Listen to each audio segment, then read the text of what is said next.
नमस्कार, आदाब। Crime petrol dial 100 में आप सबका स्वागत है। अगर हम आपसे ये कहें कि इंसानी भाषा का एक ऐसा शब्द है जिसका इस्तेमाल न सिर्फ इंसान बल्कि देश और दुनिया की तकदीर बदलने की ताकत रखता है, तो आप शायद यकीन नहीं करेंगे, लेकिन ये सच है और वो शब्द है ना, यानी कि नो। सोचिए अपनी किसी बुरी आदत के बारे में जिसे आप चाह कर भी छोड़ नहीं पा रहे हैं, और फिर याद कीजिए उस पल को जब वो काम आप पहली बार करने जा रहे थे। और अब कल्पना कीजिए कि अगर आपने उस वक्त इस शब्द ना का इस्तेमाल करके उस काम को करने से इनकार कर दिया होता, तो ये काम आज आपकी आदत में शामिल होकर आपकी परेशानी की वजह नहीं बनता। ये एक छोटा सा उदाहरण था, लेकिन सही वक्त और सही मौके पर ना कह पाना किस तरह के इंसान की जिंदगी को बर्बाद कर सकता है, ये हम देखेंगे हमारे आज के इस केस में।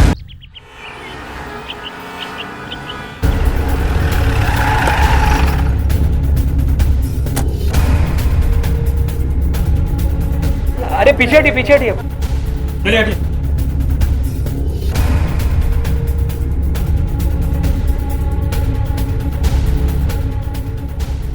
इस फ्लैट का ओनर, मैंने ही फोन किया था आपको। आप लोगों को ये बदबू पहले नहीं आई? मतलब इस फ्लोर पे 2 जन रहते हैं।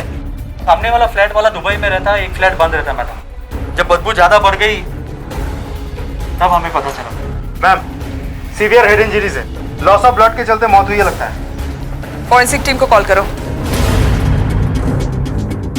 मैम, ये मोबाइल मिला। निशान देख रही हैं आप? शायद इसी फ्लावर से सर पे मार के किसी ने जान ली होगी। और घर की हालात देख के ऐसा लग रहा है कि स्ट्रगल काफी जबरदस्त रहा, लेकिन पोस्ट एंट्री का भी तो कोई निशान नहीं मिला मैम। इसका मतलब लूट का केस नहीं है, जरूर किसी पहचान वाले का काम है। अपने इस टेनेंट के बारे में और क्या क्या जानते हैं आप?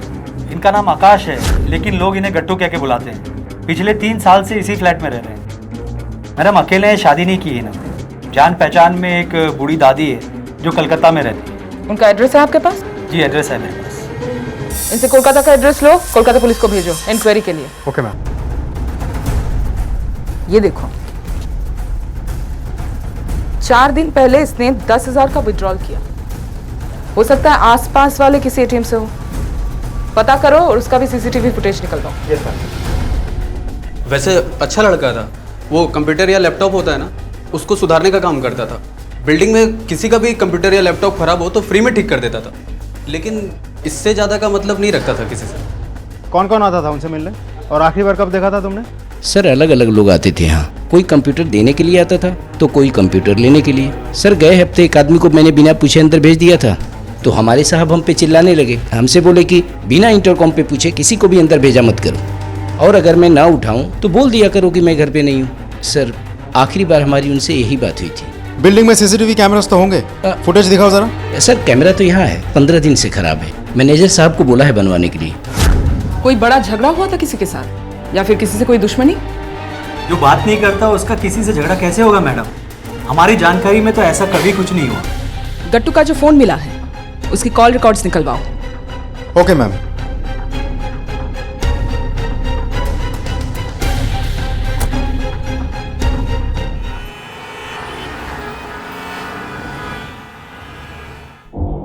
मैम, कोलकाता पुलिस का मैसेज आया था। हमारे कहने पे वो गट्टू के कोलकाता वाले घर गए थे, लेकिन वहाँ उसकी सिर्फ दादी रहती है, काफी बूढ़ी है और अल्जाइमर की बीमारी भी है। अल्जाइमर? मतलब इस मामले में उनसे कोई मदद नहीं मिलने वाली। Yes ma'am. एक काम करो, गट्टू के घर से सारे लैपटॉप और कंप्यूटर्स साइबर सेल भेजो, देखो क्या निकलता है। इस महीने की 8 तारीख की रात की सीसीटीवी फुटेज भिजवा दीजिएगा। ठीक है साहब, मैनेजर साहब को बोल के मैं। ठीक है। पोस्टमार्टम रिपोर्ट के मुताबिक गट्टू की मौत 5 दिन पहले रात के करीब 1 से 2 बजे के बीच हुई थी। मौत की वजह मल्टीपल हेड इंजरीज, पीछे से कोई शार्प ऑब्जेक्ट से चोट लगी थी, जैसे कि कोई टेबल का कोना या ऐसा कुछ, और आगे से कोई हेवी चीज से वार किया गया था जो शायद फ्लावर से हमें पे मिला था। सर, ये गट्टू का call record. Ma'am, call record में तो सस्पिशियस कुछ भी नहीं है। 5 दिन पहले आखिरी बार फोन इस्तेमाल किया गया था, मतलब मौत के दिन। उसके बाद बस कुछ मिस कॉल्स पड़े। मौत रात के 1 से 2 बजे के बीच हुई और मोबाइल रात 10 बजे से स्विच ऑफ था। Yes ma'am. जिन लोगों से इसकी आखिरी बार बात हुई उन सबको थाने में बुलाओ। Okay ma'am. मैम उसे मैंने अपना लैपटॉप दिया था डाटा बैकअप के लिए, बस उसी के बारे में फॉलोअप लेने के लिए मैंने उसे 2-4 बार कॉल किया था। मैम मेरे लैपटॉप में वायरस था, रिपेयरिंग के लिए मैंने उसको दिया था, बस इसलिए उसको मैंने बार बार फ़ोन करा। मैम मेरे लैपटॉप की हार्ड डिस्क क्रैश हो गई थी, बस मैंने उसे रिपेयर के लिए दिया था, इसीलिए मैंने उसको 2-3 बार कॉल किया था। मैम मेरा लैपटॉप था उसके पास, मैंने रिपेयरिंग के लिए दिया था, तो उसका कॉल आया कि लैपटॉप रेडी, आके ले जाओ। ये उसकी रिसीप्ट है।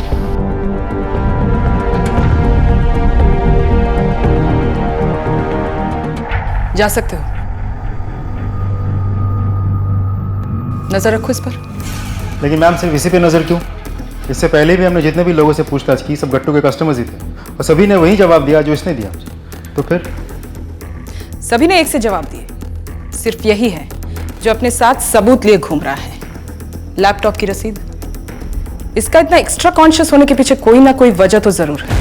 गट्टू नाम के जिस शख्स का कत्ल हुआ था, ये वही शख्स था जिसने 4 दिन पहले आधी रात में एक अनजान और अकेली लड़की की गुंडों से बचाने में मदद की थी।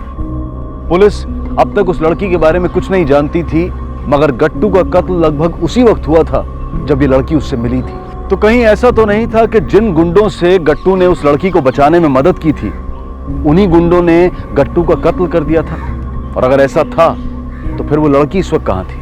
क्या वो गुंडे उस लड़की को उठाकर ले गए थे, या फिर वो लड़की ही कातिल थी और गट्टू का कत्ल करके फरार हो चुकी थी? ये कुछ सवाल थे जो आने वाले वक्त में पुलिस की नींद उड़ा देने वाले थे। मैम अभी तक जितनी भी इंफॉर्मेशन हमारे हाथ लगी है उससे तो ये लगता है कि गट्टू बहुत शरीफ आदमी था, उसकी जान कोई भला क्यों लेगा? रावत, कोई बदमाश है तो इसका मतलब ये नहीं कभी कोई शराफत का काम कर ही नहीं सकता। ठीक उसी तरह कोई शरीफ है तो जरूरी नहीं कि कभी कोई बदमाशी की ही नहीं होगी। इस गट्टू के केस में भी कुछ ऐसा है जो उसके शराफत से मैच नहीं खाता, हमें उसी का पता लगाना है। मैडम गट्टू जिस एटीएम से पैसा निकाला है, ये रही उसकी सीसीटीवी फुटेज। अंदर लेके आइए। ये लड़की कौन है? गट्टू से बात कर रही है? रावत, मर्डर रात के 1 से 2 बजे के बीच हुई और ये फुटेज है रात के 12 बजे की। हो सकता है यही वो लड़की हो जिसने इसको आखिरी बार जिंदा देखा हो, या फिर हो सकता है इसी ने इसको मारा हो। इस फुटेज से इसकी फोटो निकलवाओ और पता करो उसके बारे में। और ये एटीएम का गार्ड थाने में बुला उसको। जी मैडम, वो दोनों तकरीबन 12 बजे आए थे और वो मैडम के हाथ में चोट भी लगी थी और कपड़े भी फटे हुए थे। वो लोग कुछ बातें कर रहे थे क्या? कुछ सुना तुमने? मैडम कुछ खास तो नहीं, पर हाँ मेडिकल स्टोर के बारे में पूछ रहे थे। भाई साहब आसपास में कोई मेडिकल स्टोर है क्या? जी मेडिकल स्टोर? जी मैडम। ठीक है, तुम जा सकते हो। जी मैडम। रात को 12 बजे मेडिकल स्टोर? रावत, पता लगाओ उस एरिया में ऐसे कितने मेडिकल स्टोर्स हैं जो पूरी रात या फिर इतनी रात तक खुले रहते हैं।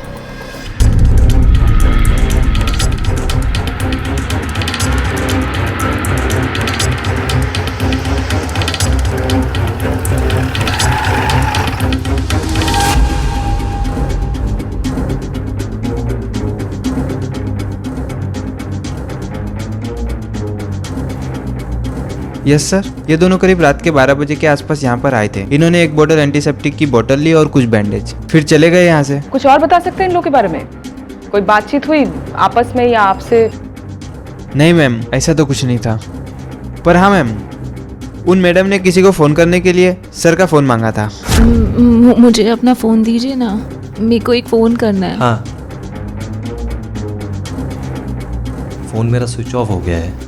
भाई साहब, आपका फ़ोन मिल सकता है? मुझे एक फ़ोन करना है। नंबर देखो जरा।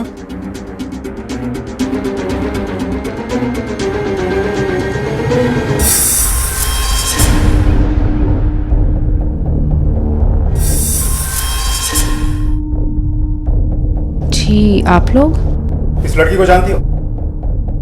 जी नहीं सर, पर हुआ क्या है? 8 तारीख को रात 12 बजे के आसपास इस लड़के ने तुम्हें कॉल किया था, तुमने वो कॉल रिसीव भी किया था, तो जाहिर सी बात है तुम जानती हो इसको। अब सवाल यह है कि झूठ क्यों बोल रही हो? क्या हुआ, लक्ष्मी कौन है?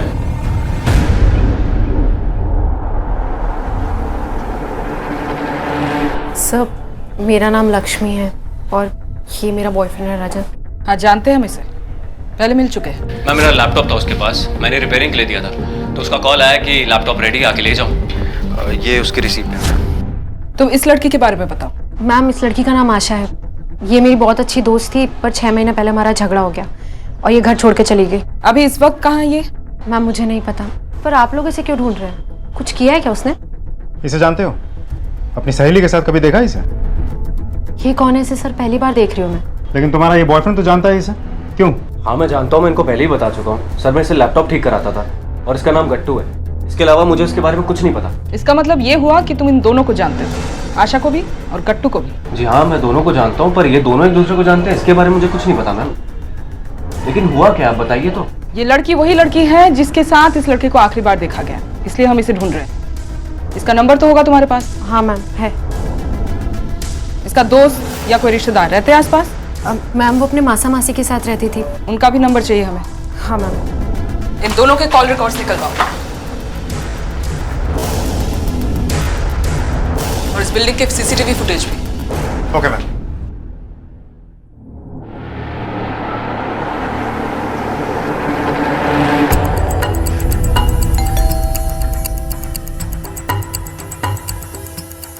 आशा यहीं रहती है? जी हाँ। कहाँ है? क्यों, क्या किया उसने? अंदर आके बात करे। हाँ हाँ आइए ना। ये लोग कौन है? ये आशा के माता पिता हैं और ये उनका भाई है। आज ही आए हैं मीरठ से आशा को ढूंढने के लिए। ढूंढने के लिए? जी मैडम, 4-5 दिन से हमारी बेटी का कुछ पता नहीं लग रहा। हम लोगों ने फोन किया उसे, लेकिन वो फोन उठा ही नहीं रही है। पहले बेल बज रही थी, लेकिन अब तो बेल भी बंद आ रही है। हम सब लोगों से यहाँ उसका पता लगाने के लिए आए हैं। 4 दिन से आपकी बेटी गायब है, अभी तक आपने पुलिस में रिपोर्ट नहीं करवाई? लड़की का मामला है मैडम, हम नहीं चाहते थे कि बदनामी हो, इसलिए सोचा कि हम खुद ही तलाश कर लेते पहले। आखिरी बार 5 दिन पहले ही बात हुई थी बिटिया से। मैडम, पढ़ने के लिए भेजा था हमने उसे यहाँ। दिन में कॉलेज जाती थी और रात को कॉल सेंटर में नौकरी भी करती थी। मैं और पापा तो तैयार ही नहीं थे, लेकिन माँ की जिद की वजह से हमें उसे भेजना पड़ा। हमने शर्त रखी थी कि वो यहाँ मौसा जी के घर पे ही रहेगी, इसलिए वो यहीं रह रही थी। आखिरी बार घर से कब निकली थी? 4 दिन पहले वो बोल रही थी कि उसे ऑफिस में बहुत सारा काम है, तो थोड़ा देर हो जाएगी। उसने कहा वहीं उसकी सहेली के पास रहेगी करके। और तूने हाँ कह दिया? तेरी जिम्मेदारी पर भेजा था उसे यहाँ पे हमने। इसे पहचानते हैं आप लोग? नहीं, हम नहीं जानते साहब। कई बार लक्ष्मी का नाम सुना है उसके मुंह से। बोल रही थी कि उसकी सहेली है, इसके अलावा कोई और नाम उसके मुंह से कभी सुना नहीं।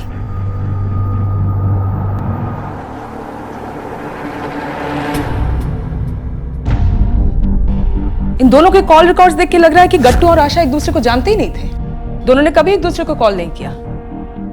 आशा की ज्यादातर बातचीत हुई है अपनी फैमिली से या फ्रेंड लक्ष्मी से या अमित नाम के कोई शख्स हैं, और ये महेश। मैम मैंने पता किया, अमित आशा का मकान मालिक है और महेश एक रेस्टोरेंट में काम करता है। मैम वो अपने मासा मासी के साथ रहती थी। उस मकान मालिक को बोलो आशा के फ्लैट में पहुंचे। मैंने तो उसे फ्लैट रेंट पे दिया था, वो इस वक्त कहाँ हो सकती है मैं कैसे बता सकता हूँ?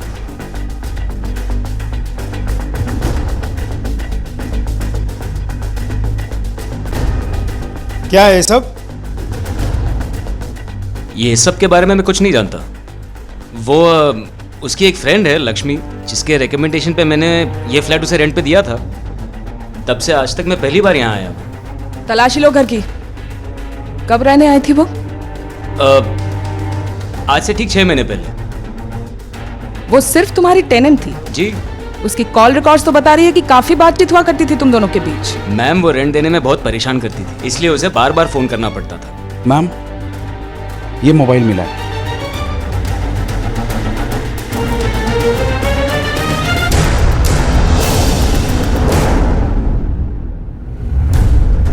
मैम ये आशा की पहली तो सुलझने की बजाय और उलझती जा रही है। उसके माँ बाप का कहना है कि वो यहाँ अपने मौसा मौसी के साथ रहती थी। उस दिन बात करते वक्त भी उसकी माँ ने यही कहा था कि 4 दिन पहले उस घर से निकल के वो ऑफिस की तरफ गई थी। अमित का कहना तो कुछ और ही है। वो बोल रहा है कि पिछले 6 महीने से आशा उसके साथ रहती है। इन लोगों में से कोई तो है जो झूठ बोल रहा है।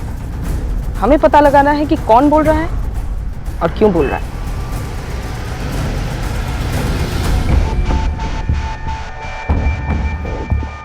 आप लोगों ने हमसे झूठ बोला कि आशा यहाँ रहा करती। जबकि सच्चाई ये है कि पिछले 6 महीने से वो एक रेंटेड फ्लैट में रह रही थी। नहीं मैम, ये आपको किसने बताया? वो यहीं रहती थी अपनी मौसी के साथ। पूछ लीजिए इन लोगों से। क्यों मौसा जी, खुद सच बोलेंगे कि हमारी मदद चाहिए? हाँ, ये सच है कि पिछले 6 महीने से वो यहाँ नहीं रह रही थी। ये क्या कह रहे हो श्यामलाल? लेकिन तुमने हमें बताया भी नहीं। क्या बकवास कर रहे हो मौसा? वो यहाँ नहीं रह रही थी तो कहाँ रह रही थी? तुमने उसे जाने कैसे दिया? और हमें बताया क्यों नहीं? छोड़ो छोड़ो रोहन, बोलो, बताया क्यों नहीं? रोहन, बदतमीज लड़का। हिम्मत नहीं हुई हमारी। हाँ, हिम्मत नहीं थी हमें सच्चाई बताने के लिए। और क्या बताते? यही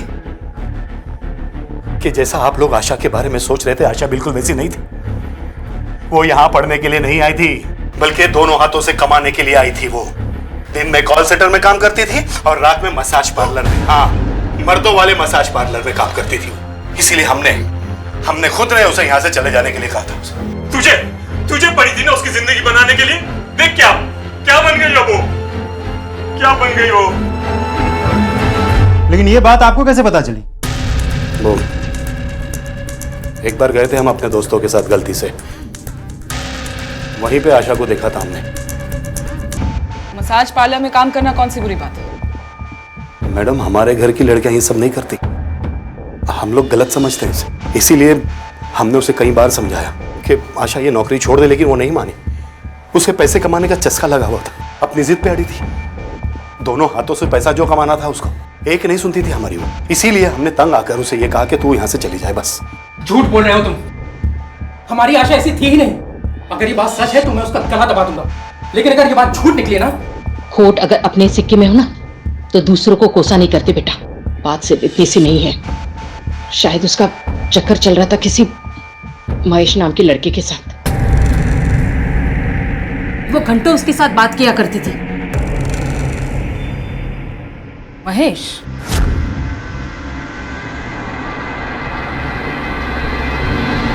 गट्टू के कत्ल की जांच अब आशा की तलाश की मुहिम में तब्दील हो चुकी थी। गट्टू के बारे में अब तक जो पुलिस को जानकारी मिली थी, उससे उसकी छवि एक शरीफ और शांत इंसान के तौर पर बन रही थी, जिसकी किसी से दुश्मनी होने की संभावना पर भी कोई यकीन करने को तैयार नहीं था। दूसरी तरफ आशा थी, जिसके वो रिश्तेदार उसके चरित्र पर उंगली उठा रहे थे, जिनके साथ वो इस अनजान शहर में रहती थी। तो क्या थी आशा की सच्चाई? क्या वो वाकई एक चरित्रहीन और लालची लड़की थी, जैसा कि उसके मौसी और मौसा दावा कर रहे थे? या फिर वो एक छोटे शहर की सीधी सादी लड़की थी, जो इस महानगर में किसी की साजिश का शिकार हो गई थी? और वो कौन सी कड़ी है जो गट्टू और आशा को एक दूसरे से जोड़ती है? और सबसे अहम सवाल, आशा कहाँ है? इन सारे सवालों का जवाब जानने के लिए पुलिस महेश नाम के उस युवक से पूछताछ करने पहुंची, जिसके साथ आशा के अफेयर होने की बात आशा की मौसी ने कही थी। नहीं मैम, ऐसे कुछ नहीं था। आशा मेरी बहुत अच्छी दोस्त थी और फीस न भरने की वजह से उसका कॉलेज भी छूट गया था, इसलिए वो करस्पॉन्डेंस कोर्स कर रही थी।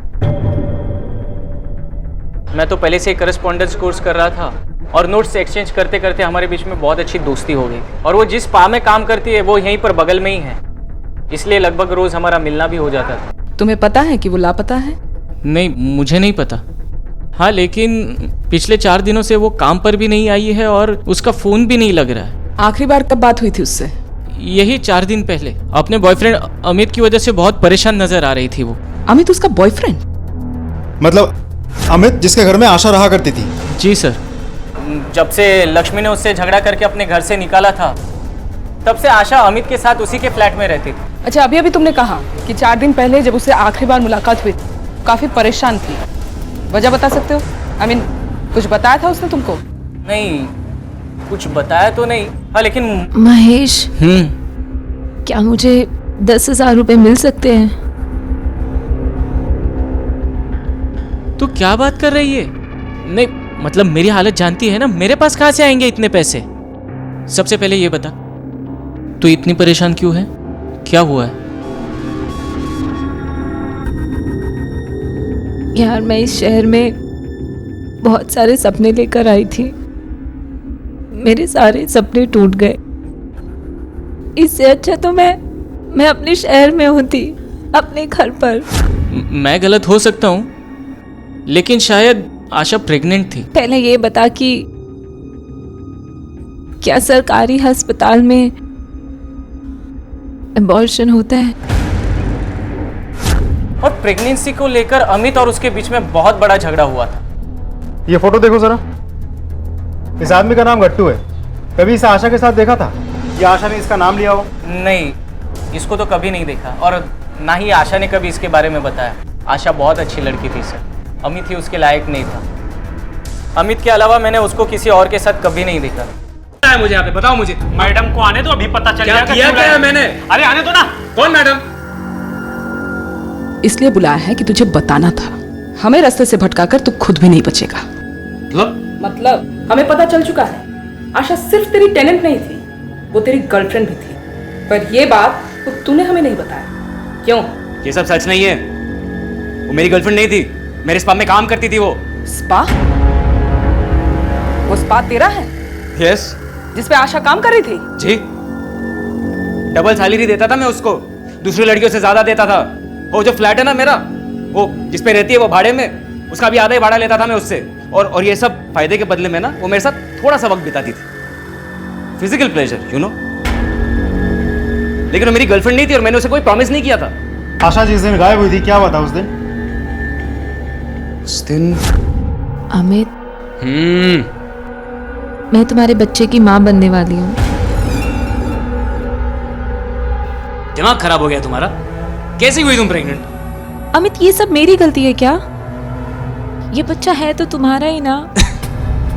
अमित सुनो ना, हम दोनों शादी कर लेते हैं। पागल हो गई हो क्या तुम?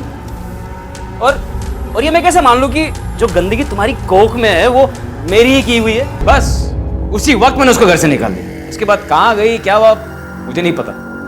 ये सारी बातें उस दिन क्यों नहीं बताया हमें? क्योंकि मुझे आप लोगों के चक्कर में नहीं पड़ना था। मेरी बीवी है, बच्चे हैं, शरीफ आदमी हूं मैं। अगर मुझे पता चला ना आशा के गायब होने के पीछे तेरा जरा भी हाथ है, तो तेरी बीवी और बच्चे नहीं, पूरी दुनिया के सामने तेरी शराफत का नकाब उतारूंगी, याद रखना।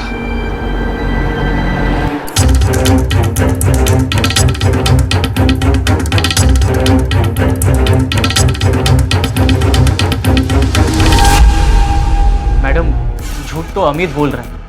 इतना ही नहीं, आशा के मौसा, मौसी, लक्ष्मी सब झूठ बोल रहे हैं। आशा ऐसी लड़की नहीं है जैसे ये लोग उसे दिखाने की कोशिश कर रहे हैं। वो तो बहुत ही अच्छी और शरीफ लड़की है। बस तकलीफ ये हो गई कि वो बुरे लोगों के साथ फंस गई। पिछली बार तुमने बताया था कि लक्ष्मी और आशा के बीच एक बहुत बड़ा झगड़ा हो गया। जी। तुम उस झगड़े की वजह बता सकते हो? जी मैम, लक्ष्मी को लगता था कि आशा उसके बॉयफ्रेंड रजत को उससे छीनना चाहती है और इसी को लेकर लक्ष्मी ने उससे बहुत बड़ा झगड़ा किया था और उसे अपने घर से भी बाहर निकाला था। बेचारी आशा क्या करती, मदद मांगने के लिए अमित के पास गई थी, लेकिन अमित ने उससे मदद के बदले में बहुत बड़ी कीमत वसूल की। अगर आशा इतनी अच्छी लड़की थी तो उन गलत लोगों से भाग के दूर कहीं क्यों नहीं चली गई? किसने रोक के रखा था उसे? रुक के ही तो रखा था सर। जिस स्पा में वो काम करती थी वो लोगों ने उसकी 3 महीने की सैलरी नहीं दी थी। और इतना ही नहीं, वो लोगों ने तो उससे कॉन्ट्रैक्ट भी साइन करवा के लिया था कि अगर वो 1 साल के पहले जॉब छोड़ती है तो उसे 6 महीने की सैलरी देनी होगी। इसलिए वो बेचारी कहीं जा भी नहीं पा रही थी। तुम्हारी ये गलत संगत वाली बात ये अमित के लिए सही लगता है, लेकिन लक्ष्मी और रजत, इनमें क्या बुराई है? मैडम, उनका तो धंधा ही गलत है। बीच मार्केट में रहता हूँ, सबके बारे में सब खबर है मुझे। मैंने तो आशा को कई दफ़ा समझाया था कि उन दोनों के साथ में मत रहा कर, लेकिन वो हमेशा कहती थी कि महेश, वो लोग जैसे भी हो एटलीस्ट मेरी मदद तो कर रहे हैं। उनकी वजह से मुझे रहने के लिए घर मिल रहा है, 2 पैसे ज़्यादा कमा के मैं अपने घर भेज पा रही हूँ। अगर उन्हें छोड़ दूंगी तो फिर कहाँ जाऊंगी मैं? ये रजत और लक्ष्मी क्या धंधा करते हैं ये लोग? सब पता है मुझे, समझा? लेकिन उस दिन मैं पुलिस के सामने खामोश था, समझा तू? पुलिस के सामने क्या कर रहा था? ऐसा मेरा गिरबान पकड़ने आया था ना तू? उस वक्त तो मैं गम खाकर खामोश हो गया था, लेकिन अगली बार अगर तूने सबके सामने ये तमाशा किया ना तो मैं सब कुछ पुलिस को बता दूंगा, समझा? मैम, हमने रजत का लैपटॉप चेक कर लिया। महेश सही बोल रहा था, रजत और लक्ष्मी का काफी गंदा धंधा है। पूरा लैपटॉप एडल्ट कंटेंट से भरा पड़ा है। इस तरह तो कहानी यूं बनती है कि लक्ष्मी और रजत का एडल्ट कंटेंट का धंधा है। रजत का लैपटॉप खराब होता है, वो रिपेयर करने के लिए गट्टू के पास छोड़ता है और उस दौरान गट्टू इस लैपटॉप में एडल्ट कंटेंट देख लेता है। और शायद ब्लैकमेल करने की कोशिश की होगी, और हो सकता है इसी ब्लैकमेल के चक्कर में उसने अपनी जान गंवा दी। हो सकता है मैम, लेकिन इस पूरी कहानी में आशा कहाँ फिट बैठती है? Good question. इस थियरी से गट्टू का मर्डर मिस्ट्री तो सॉल्व होता है, लेकिन आशा के गायब होने की गुत्थी नहीं। हो सकता है रावत, आशा अपनी फ्रेंड लक्ष्मी और उसके बॉयफ्रेंड रजत के साथ मिली हुई थी और उन्हीं दोनों के कहने पर उसने गट्टू का मर्डर कर दिया और फरार हो गई। या फिर यह भी हो सकता है गट्टू लक्ष्मी और रजत के साथ मिला हुआ था और उसी ने आशा को गायब कर दिया होगा। या फिर यह भी हो सकता है कि आशा गट्टू दोनों ही लक्ष्मी और रजत के साजिश का शिकार हो गए हो। एग्जैक्टली क्या हुआ है वो जानने के लिए आशा के बारे में हमें और इंफॉर्मेशन ढूंढनी होगी। और इस रजत और लक्ष्मी को फिर से बुलाओ, पूछताछ करनी है। मासूम लड़कियों के एडल्ट वीडियोस बनाकर बेचने का धंधा करते हो तुम लोग, और गट्टू को इस बात का पता चल गया, इसलिए तुमने उसे रास्ते से हटा दिया। अब बोल, कैसे मारा गट्टू को और आशा कहाँ है? बोलता है कि देखिए मैम, हमें कुछ नहीं पता है, हमने गट्टू को नहीं मारा है। ये सच है कि हम एडल्ट वीडियोस का धंधा करते हैं, लेकिन उसमें कोई मासूम लड़की काम नहीं करती है। प्रोफेशनल्स होते हैं जो अपनी मर्जी से काम करते हैं। आशा से हमारा कोई लेना देना नहीं है मैम। और तुम मैडम, तुमने भी हमसे झूठ बोला कि आशा अपनी मौसी के घर रहा करती थी, जबकि तुमने ही उसे अमित से मिलवाया। हाँ, मैं मानती हूँ कि हम गलत धंधा करते हैं, पर इसका मतलब ये नहीं है कि हमने आशा को कोई चोट पहुँचाई है। सच में मैम, हमें नहीं पता वो कहाँ गई, और अगर आपको उसके बारे में कोई भी बात पता करनी है तो उसके घर से पता करिए। मैम, आशा का मौसा ही पूरी फसाद की जड़ है। अगर उसने आशा के साथ वो सब गलत नहीं किया होता तो शायद वो घर छोड़कर नहीं जाती। अरे आशा, रुको। मौसा जी, मैं जानती हूँ कि आप क्या कहना चाहते हो। आपने मुझे मसाज पार्लर में देखा था ना, लेकिन मौसा जी मैं अपने कॉलेज की फीस नहीं भर पा रही, जिसकी वजह से मुझे कॉरेस्पॉन्डेंस पढ़ाई करनी पड़ रही है। और आप तो जानते हो कि घर पर भी पैसे भिजवाने पड़ते हैं। लेकिन मौसा जी, सिर्फ यहाँ पर मसाज होता है, कोई गलत काम नहीं होता, इसमें कोई बुराई तो नहीं है ना? अरे आशा, तुम तो पुण्य का काम कर रही हो, लेकिन मेरा भी एक काम कर लो। जो तुम वहां लोगों को मसाज करती हो ना, वो मेरा भी मसाज कर दो। मौसा जी, अब मसाज करवाना चाहते हो? हाँ, हम मसाज से शुरू करते हैं, उसके बाद जो तुम मसाज के बाद उन लोगों के साथ करती हो ना, मेरे साथ भी करा। मौसा जी, मेरे हाथ छोड़िए। अरे सुन आशा, तेरी मौसी है ना बाहर गई है, शाम तक आएंगी। अरे हम दोनों फ्री हो जाएंगे, तब तक आ जा। आपको शर्म नहीं आती मौसा जी? मैं आपकी बेटी की तरह हूँ। चुप कर, सिर्फ मेरी ही बेटी की जैसी है, और वहां पार्लर में जो सबके साथ करती है उन लोगों को क्या लगती है तू? बीवी? मौसा जी, मैं कोई गलत काम नहीं करती, समझे आप? आपने क्या समझ रखा है? मैं उस टाइप की लड़की हूँ क्या? मैंने आज तक कोई ऐसा काम नहीं किया जिससे मेरी माँ बाप की इज्जत खराब हो, समझे आप? सुन मैम, इसके बाद आशा ने फैसला किया कि वो कभी घर लौटकर वापस नहीं जाएगी। फिर वो मेरे साथ ही रहने लगी, पर इस बीच हमारा झगड़ा हो गया और वो घर छोड़कर चली गई। फिर कुछ लोगों से पता चला कि वो अमित के साथ रहने लगी उसके फ्लैट में।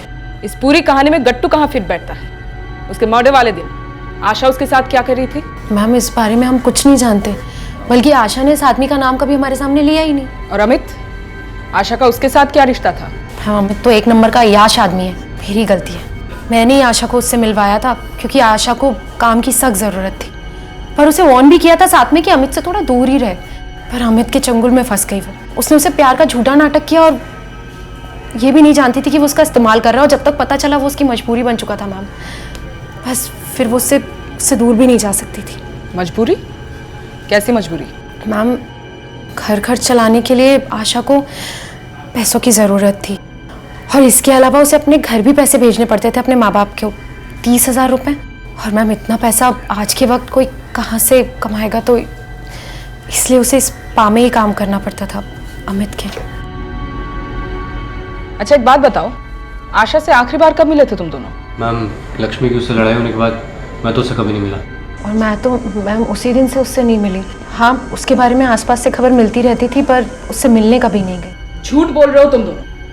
हमारे पास सबूत है, ये तुम्हारी बिल्डिंग का सीसीटीवी फुटेज है जहाँ पे आशा दिख रही थी। वो वहां आई थी और बदहवास हालत में वहां से निकल के चली गई। क्या किया था उसके साथ? पर मैम, ऐसे कैसे हो सकता है? उस दिन तो अपनी फ्रेंड की बर्थडे में गई थी मैं, और काफी देर से लौट कर आई थी। पर रजत, तुम तो घर पे थे ना, बोलो। हाँ वो मैम,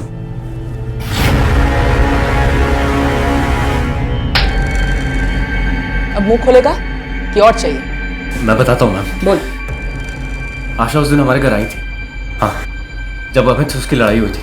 अरे मुझे तो पहले ही पता था अमित साला एक नंबर का कमीना आदमी है, लेकिन लक्ष्मी घर पे नहीं है, वो बाहर गई है, थोड़ी देर में आएगी। अच्छा ठीक है, तो मैं बाद में आती हूँ। तुम निकले, आपके बाद मुझे अपनी शक्ल मत दिखाना। बंद कर।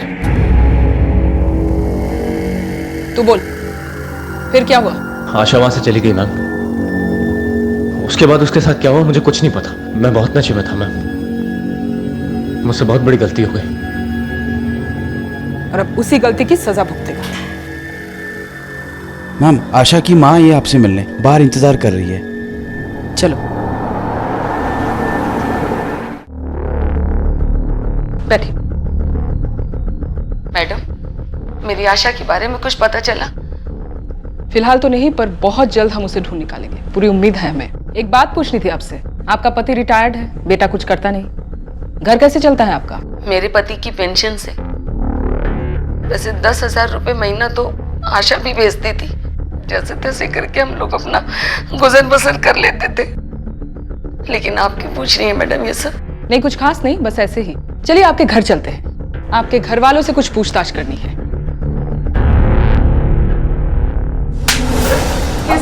क्या हो रहा है मैडम? ये सब क्या हो रहा है? इस आदमी ने आपकी बेटी के साथ जबरदस्ती करने की कोशिश की। ये क्या कह रही है? वही जो सच है, इसी वजह से आशा इनका घर छोड़कर चली गई थी। तूने मेरी बहन तेरी बेटी जैसी थी श्यामलाल। तेरी हिम्मत कैसी हुई मेरी बेटी पे हाथ डालने की?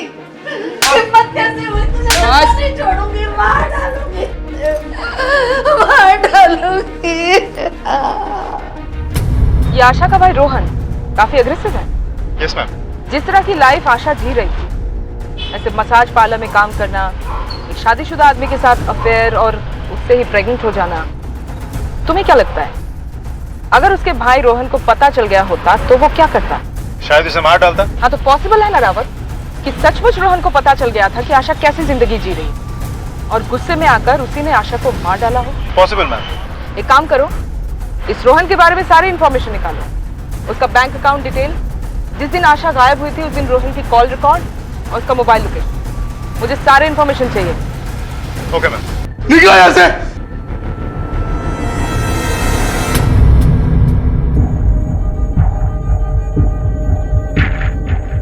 मैम, रोहन के कॉल डिटेल्स।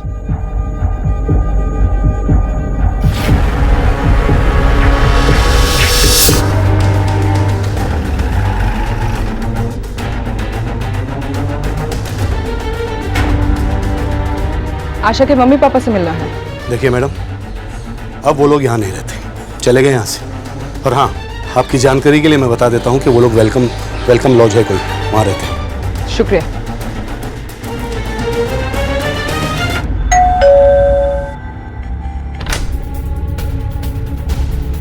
जी आप लोग? आशा की कुछ खबर मिली? उसी की खबर लेने आई हूँ। रोहन कहाँ है? जी यहाँ है। आशा कहाँ है? ये पता लगाना आपका काम है, मुझसे क्यों पूछ रहे हैं? तुझे अपने जुर्म कबूल करने का एक मौका देने के लिए, पर ऐसे तो तू कबूल करेगा नहीं।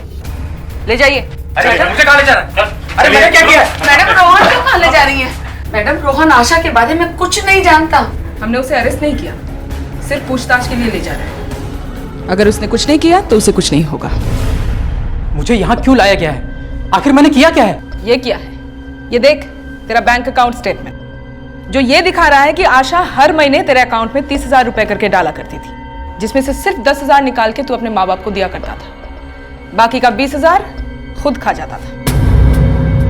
और क्या क्या घपला किया तूने? सॉरी सर, मुझसे गलती हो गई, मुझे पैसों का लालच आ गया था। लेकिन प्लीज मेरे मम्मी पापा को ये बात मत बताइएगा। सच बता, आशा कहाँ है? क्या किया तूने उसके साथ? मैंने कुछ नहीं किया, वो मेरी बहन है, मैं उसके साथ ऐसा कुछ क्यों करूंगा?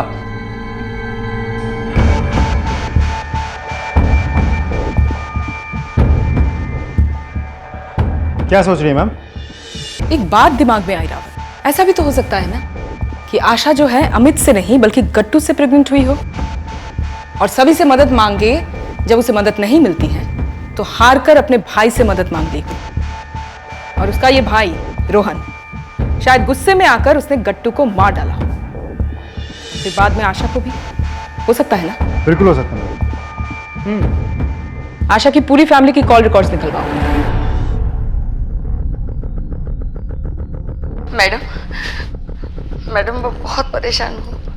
एक तो मेरी बेटी नहीं मिल रही है, ऊपर से आपने मेरा रोहन भी पकड़ लिया है। मैं उसी के बारे में बात करने आई थी, उसने कुछ नहीं किया मैडम, उसे छोड़ दीजिएगा। वो चाहे जैसा भी हो, लेकिन अपनी बहन के साथ इतना बुरा नहीं कर सकता वो madam. Excuse me. Hello ma'am, एक खबर मिली है। उनकी माँ अभी मेरे सामने खड़ी है। हाँ, मैं इन्फॉर्म करती हूँ। मैडम मेरा रोहन। देखिए, आपके लिए एक बुरी खबर है, आपकी बेटी मर चुकी है। ये नहीं हो सकता मैडम, ये आप क्या कह रही हैं? देखिए, रिठाला थाने से हमें खबर मिली है, उसी एरिया में आपकी बेटी की लाश मिली है। आप प्लीज अपने आप को संभालिए और घर वालों को खबर भिजवा दीजिए, हमें निकलना होगा।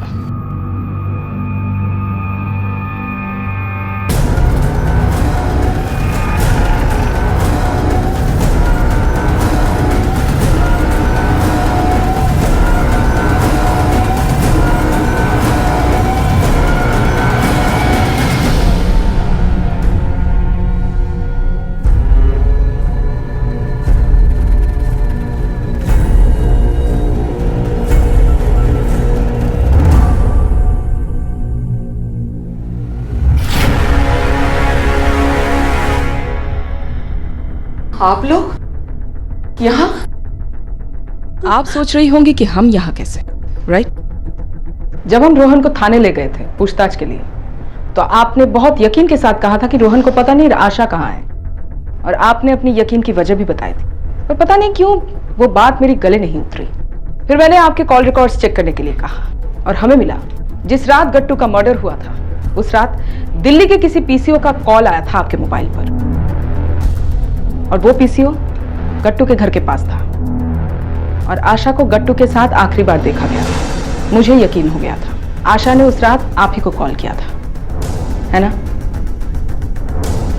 ये मुझे पकड़ ले जाएंगे, मुझे पकड़ ले जाएंगे लोग।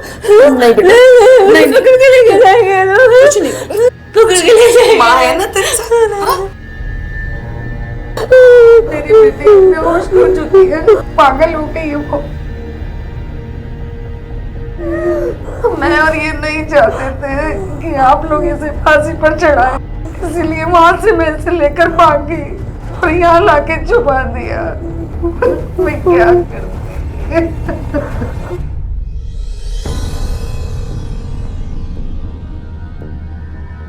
कातिल को छुपाने और पुलिस को गुमराह करने के जुर्म में आपको गिरफ्तार किया जाता है। रावत, कोर्ट से ऑर्डर निकालकर आशा को मेंटल हॉस्पिटल भेजने का इंतजाम करो।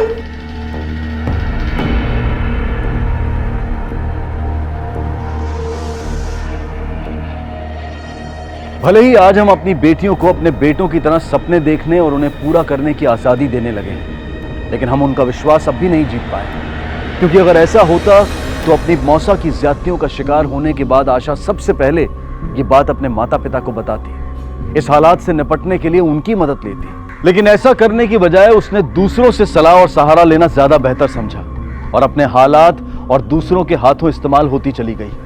अगर उसके माता पिता ने आज़ादी के साथ साथ उसे अपना विश्वास भी दिया होता तो शायद उसके साथ ये सब ना होता जो हुआ।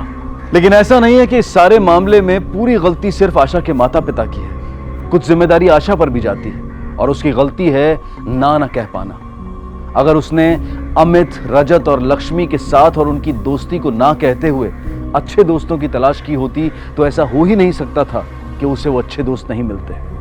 लेकिन अपने हालात से हार मानकर अपनी जिंदगी में आने वाले हर इंसान को वो सिर्फ हाँ और हाँ कहती गई और धोखा खा बैठी। हम अपनी बेटियों को आज़ादी दें, लेकिन साथ ही उन्हें ये विश्वास भी दिलाएं कि गलती चाहे उनसे हुई हो या उनके साथ हुई हो, हम उनका साथ देंगे और साथ ही उन्हें जीवन में ना कहने का महत्व जरूर सिखाएं। अब मैं अनूप सोनी आपसे विदा लेता हूं, फिर मुलाकात होगी अगले एपिसोड में एक और चौंका देने वाले केस के साथ। तब तक अपना और अपने परिवार का ख्याल रखें और देखते रहें क्राइम पेट्रोल डायल 100। सबक एक को, सीख हम सबको। जय हिंद।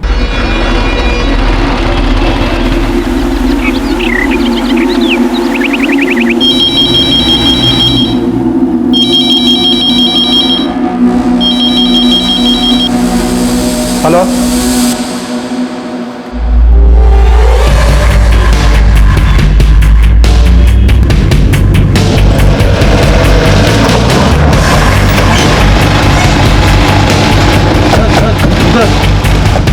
चलिए पीछे हटिए, पीछे हटिए। हटो सामने से।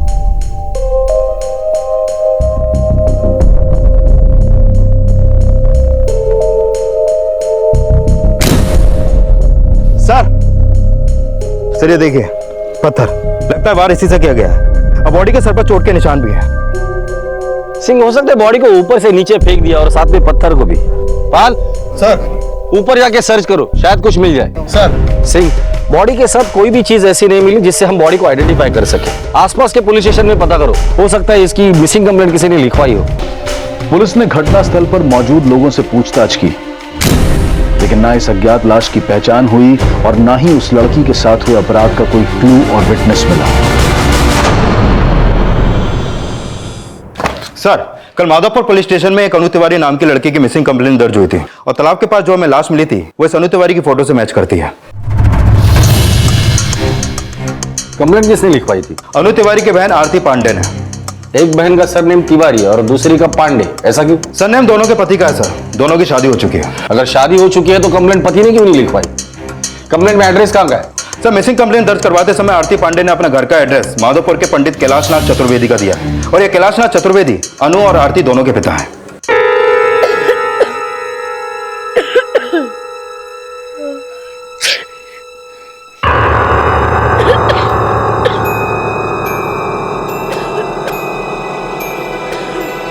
जरा पानी देना।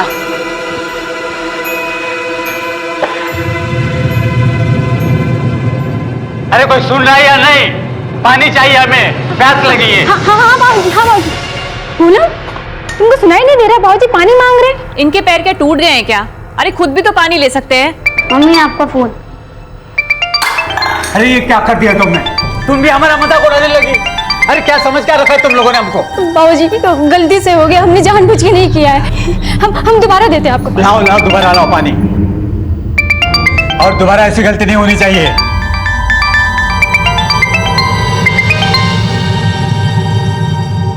सर, कोई फोन नहीं उठा रहा है।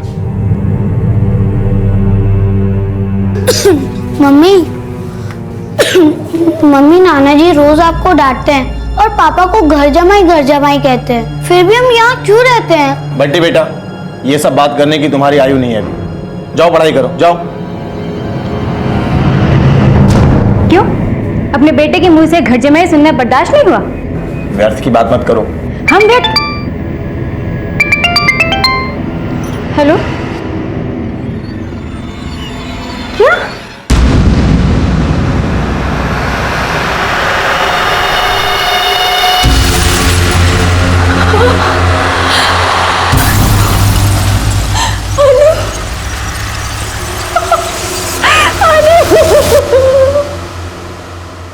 आपकी बहन अनु आपके पिता के घर में रहती थी? नहीं साहब, वो अपने पति के घर में रहती थी। 2 दिन पहले हमने उसको फोन लगाया, लेकिन उसका फोन लगा नहीं, तो इसलिए हमने उसके पति को फोन किया, लेकिन उसके पति ने कहा कि उसे नहीं मालूम कि वो कहाँ चली गई। इसलिए फिर हमने उसे मिसिंग कंप्लेंट लिखाने को कहा, लेकिन उसने मना कर दिया साहब। उसे अनु की कुछ नहीं पड़ी थी। हमें तो लगता है हमारी बहन को उसी ने मारा है। अनु के पति का नाम क्या है और रहता कहाँ है वो? कार्तिक तिवारी। कार्तिक तिवारी नाम है उनका। सिद्धार्थ नगर में घर है, लेकिन अभी वो अपनी दुकान पे मिलेंगे। संगम बिहार में दूध की डेयरी है उनकी। डेयरी का नाम क्या है?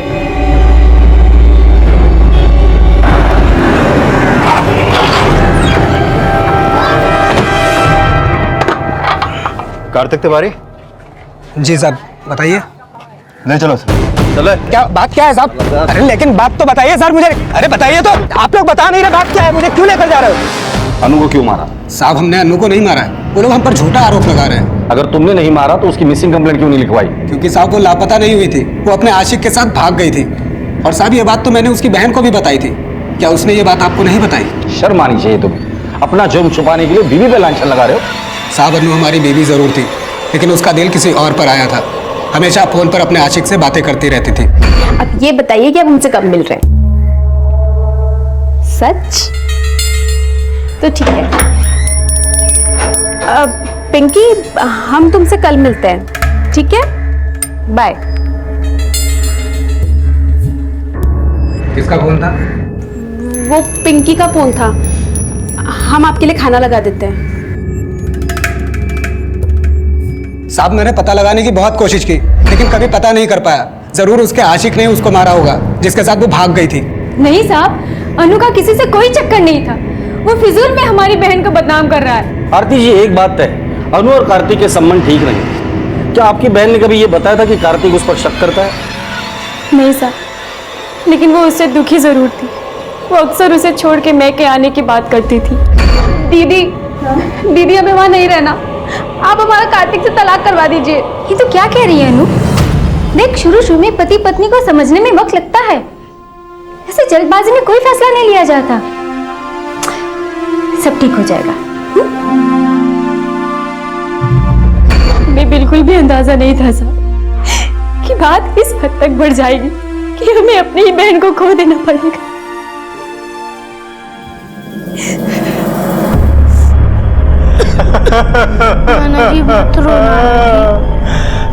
कोई रोको नहीं रहे। ये मगरमच्छ के आंसू मत बहाइए बाबूजी। अनु क्या आपको अपनी किसी भी बेटी से प्यार नहीं? हे भगवान, उठा ले हमको, उठा ले। यहाँ मोह ममता का कोई मोल नहीं है। शास्त्रों में सच कहा है कि रिश्ते नाते सभी छलावा है, सभी स्वार्थी है, स्वार्थी। सबसे बड़ी स्वार्थी आप हो बाबूजी। पूनम, कम से कम ऐसे माहौल में बाबूजी को जली कटी तो मत सुना। क्यों ना सुनाए हो? अरे तुम तो यहाँ फ्री में रहती हो, लेकिन हमारे पति से किराया लेते हैं ये। तुम्हारे पति ने खुद कहा था कि वो किराया देंगे। बाबूजी ने नहीं मांगे थे। आप सब फिर से हमारी बीवी के पीछे पड़ गए हैं। पीछे तो ये पड़ी रहती है। अनु मर गई फिर भी कलेश करने से बाज नहीं आ रही। अनु मर गई? अनु मरी नहीं है, अनु की हत्या हुई है। पुलिस को अनु की मृत शरीर प्राप्त हुई है। सर, ये अनु की पोस्टमार्टम रिपोर्ट। इस रिपोर्ट के मुताबिक उसकी मौत सर पे हुए वार की वजह से हुई है। और सर, जिस पत्थर से वार हुआ है उस पर कोई फिंगरप्रिंट्स नहीं मिला है। हत्या का समय क्या है और जिस दिन हत्या हुई कार्तिक कहाँ था? सर, हत्या का समय सुबह 7 से 8 बजे के बीच और हत्या वाले दिन सुबह 4 बजे से कार्तिक अपनी डेयरी पे था। पर सर, कार्तिक का यह शक भी सही हो सकता है कि उसकी बीवी का कहीं और अफेयर चल रहा था, क्योंकि पोस्टमार्टम रिपोर्ट में सामने आया है कि हत्या से पहले अनु के साथ नॉर्मल सेक्स हुआ था। कॉल रिकॉर्ड्स क्या कहते हैं? उसका किसी के साथ अफेयर हो सकता है? सर, अनु की ज्यादातर कॉल्स उसके जीजा को होती थी और हत्या से पहले सुबह 3:30 बजे भी उन दोनों के बीच करीब 2 मिनट बात हुई है। अनु का जीजा मतलब आरती पांडे का पति चिराग पांडे? नहीं सर, अनु और आरती की एक मझली बहन भी है, पूनम सिंह। पूनम सिंह के पति संतोष सिंह से अनु की बातें होती थी। पता चला है कि आरती के पति की तरह संतोष सिंह भी घर जमाई है।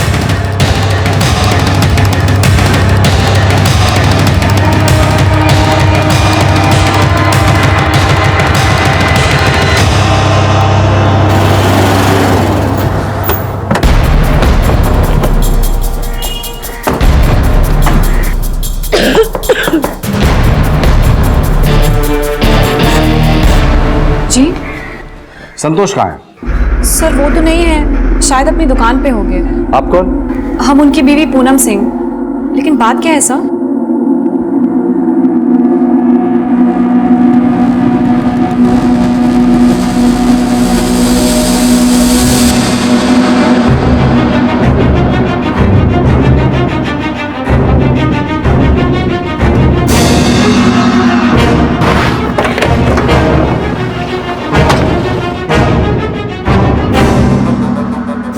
सुनिए जी सर। संतोष सिंह कहाँ है? सर, वो तो आज दुकान आई नहीं अभी तक। नंबर दो उनका।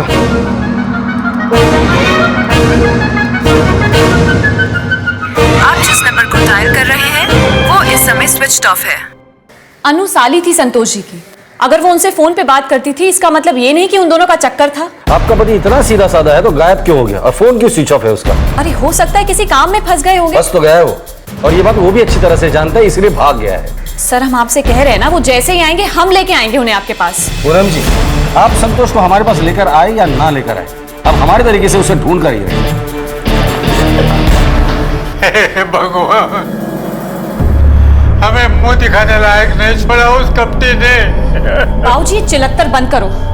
कम अनु भी नहीं थी। पूनम, कम से कम अपने पति के प्यार में इतनी तो अंधी मत बन कि अपनी मरी बहन को कोसने लगे। बाबूजी ने तुमको पहले भी कहा था कि संतोष अच्छा आदमी नहीं है, लेकिन तुमको ही उसकी बीवी बनने का भूत सवार था ना। दीदी, हमारे संतोष जी पर उंगली उठाने से पहले बेहतर होगा कि आप चिराग जी की फिक्र करें। सर, अनु की हत्या के समय संतोष का फोन क्राइम सीन पे एक्टिव था, तो हो सकता है कि उसने अनु का मर्डर किया और अब फरार हो गया। सवाल ये पैदा होता है, अगर अनु और संतोष के बीच अफेयर था तो अनु को मारने के पीछे संतोष का मकसद क्या हो सकता है? दूसरी बात, अनु और संतोष के बीच अफेयर था, ये बात इन दोनों बहनों को पता नहीं थी, ये हमसे झूठ बोल रही है। और एक बात, अनु के दोनों बहनों के पति घर जमाई थे, जबकि उसके लिए ऐसा पति ढूंढा गया जो उससे उम्र में 16 साल बड़ा भी था और घर जमाई भी नहीं था। सिंह, एक काम करो, इस अनु के पति से दोबारा पूछताछ करो, पता करो ये संतोष गायब होने के पीछे चक्कर क्या है, और ये संतोष जहां जहां जाता था, जिससे भी मिलता था, सबसे पूछताछ करो, कोई ना कोई लीड तो जरूर मिल जाएगी। सर, अनु तिवारी की हत्या का तार अनु के जीजा संतोष सिंह से जुड़ा नजर आ रहा था। एक तरफ संतोष को फरार अपराधी की तरह ढूंढा जा रहा था और वहीं ये भी पता लगाया जा रहा था कि क्या अनु और संतोष का अफेयर अनु की शादी के पहले से ही था। साहब, हमको तो लगा था कि अन्नू से शादी करके हमारी किस्मत ही खुल गई, लेकिन हमको बाद में पता चला कि उसका चक्कर किसी और से चल रहा था। लेकिन ये नहीं पता था कि वो अपने जीजा जी के साथ रंगरलियां मना रही थी। तो तुम्हें क्या लगता है अनु के अफेयर वाली बात उनके घर वालों को पहले से पता होगी? बिल्कुल पता होगी साहब, इसीलिए तो उन्होंने अपनी 18 साल की बेटी की शादी हमारी उम्र के आदमी से कर दी। हमें तो लगता है साहब, वो लोग अपनी बेटी अनु से जल्द पीछा छुड़ाना चाहते थे। नहीं साहब, ऐसा कुछ भी नहीं था, और अगर ऐसा कुछ था तो इसका दोषी भी संतोष ही है साहब। जरूर उसी ने ही अनु को बहकाया होगा। संतोष अच्छा आदमी नहीं है साहब। हम तो उसकी शादी पूनम से भी नहीं करना चाहते थे, लेकिन पता नहीं पूनम ने उसमें ऐसा क्या देखा कि उसके साथ भाग गई। पिताजी तो आज तक उनके रिश्ते से खुश नहीं है साहब। अगर संतोष अच्छा आदमी नहीं था तो फिर उसे घर जमाई बनाकर क्यों रखा? साहब, संतोष ने जानबूझ के हमारे घर के सामने एक किराए का मकान ले लिया और पूनम को इतना हमारे खिलाफ कर दिया कि रोज वो दोनों मिलके हमें जल्लीकट्टी सुनाने लगे थे।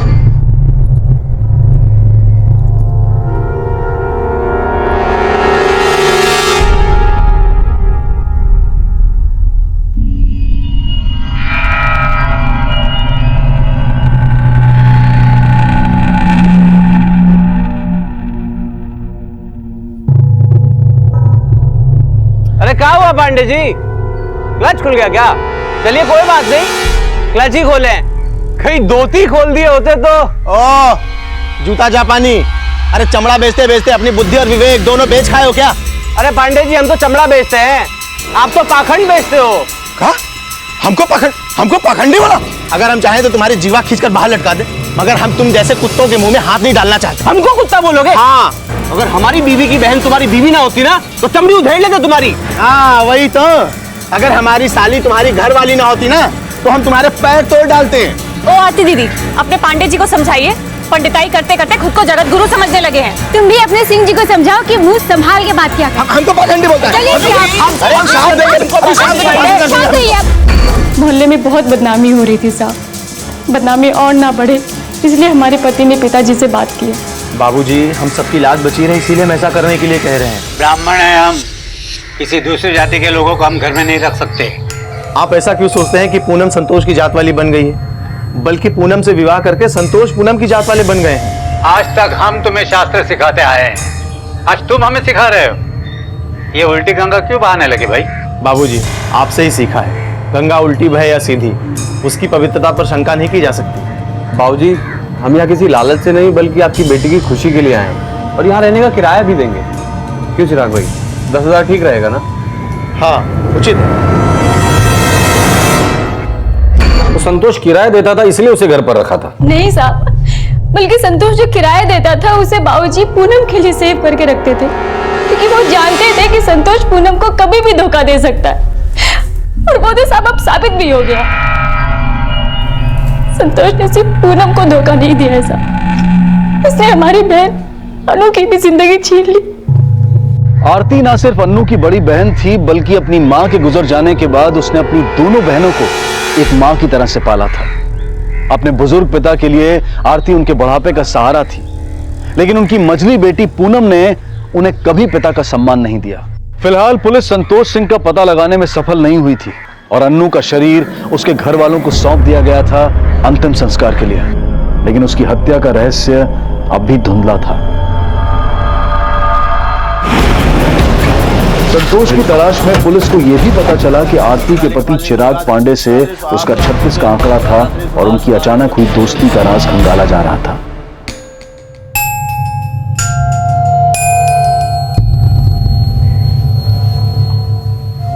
हमने सुना आपके और संतोष के बीच 36 का आंकड़ा था, और ये दुश्मनी अचानक दोस्ती में कैसे बदल गई? दरोगा जी, उसने हमसे क्षमा मांग ली और हमें लगा कि उसको अपनी भूल का पश्चाताप हो गया। फिर हमने खुद संतोष और पूनम को घर में रहने की वकालत की। संतोष कहाँ है? दरोगा जी, अगर हमें जरा भी ज्ञात होता कि संतोष कहाँ है तो आपको पूछने की आवश्यकता नहीं होती।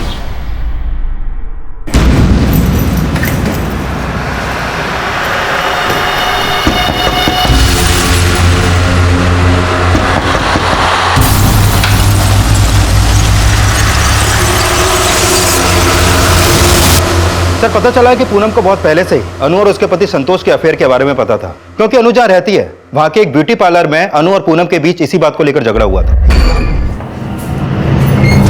खुद को बड़ी हुरपरी समझती है तू? बेशरम, मेरे पति पे डोर डालेगी। सर, अगर पूनम का बस चलता ना तो वो अन्नू का पूरा चेहरा बिगाड़ देती। बहुत गुस्से में थी सर वो उस दिन। हाँ, हमारा झगड़ा हुआ था अनु के साथ, लेकिन ये सब पूछकर आप साबित क्या करना चाहते हैं? कि हमने आपसे झूठ कहा था कि संतोष जी और अनु का अफेयर नहीं था? संतोष को कहाँ छुपा के रखा है उतना बता दो। सर, ना ही हमने उन्हें कहीं छुपाया है और ना हम जानते हैं कि वो इस वक्त कहाँ है, बल्कि हमें तो ये लग रहा है कि ये पक्का कोई षड्यंत्र है। अगर ये षड्यंत्र है तो ये षड्यंत्र कौन रच रहा है वो भी बता दो। सर, अगर हमें पता होता तो हम अभी तक चुप रहते क्या? या तो ये अपने पति के प्यार में इतनी अंधी हो गई है कि उसके धोखे को किसी का षड्यंत्र बता रही है, या फिर कोई चालाकी कर रही है। सिंह, प्यार में जब भी कोई अंधा होता है और धोखा खाता है अपना बदला तबीयत से लेता है। हो सकता है कि कत्ल वाले दिन इसने अनु को अपने पति के साथ देख लिया, इसी ने अनु को मार डाला। हो सकता है सर, क्योंकि जिस समय अनु का मर्डर हुआ उस समय इसका फोन बंद था। इन दोनों पति पत्नियों से जुड़ी सारी इंफॉर्मेशन मुझे चाहिए। फिलहाल तो इसे जाने दो, लेकिन नजर रखो इस पर। सर, रख दो बेटा। ये क्या है, तुम्हें पता नहीं? जिस घर में मौत होती है 13 दिन तक बगैर हल्दी का खाना खाया जाता है। अगर ये खाना खाएंगे तो पेट डसेगा। अनु का प्रेत आपको डसेगा बाबूजी, क्योंकि आप कसूरवार हैं। तू कहना क्या चाहती है ये बोल के? क्या प्रमाणित करना चाहती है कि मेरे बेटी को मैंने मारा है? तो क्या हमारे पति ने मारा है उसको? अगर उसने नहीं मारा तो भोगड़ा भाग के गया कहाँ? क्या पाप करे हमने मालूम नहीं कि तेरी जैसी बेटी पैदा हुई, उससे शादी करके तूने अपना धर्म भ्रष्ट कर दिया और उस रसिया ने अब तुम्हारा दिमाग भ्रष्ट कर दिया है। सबसे बड़े भ्रष्ट आप है बाबूजी। अपने पति का सच बर्दाश्त नहीं हुआ तो बाबूजी पे खिसिया रही है। अपनी आंखें खोल पूनम, खोल अपनी आंखें। अपनों को इतना भी गैर मत बना कि कल को पछतावा भी भारी पड़ जाए। अपना ये लेक्चर बंद करो, समझे? और अगली बार से हम पे हाथ उठाए ना तो देख लेना।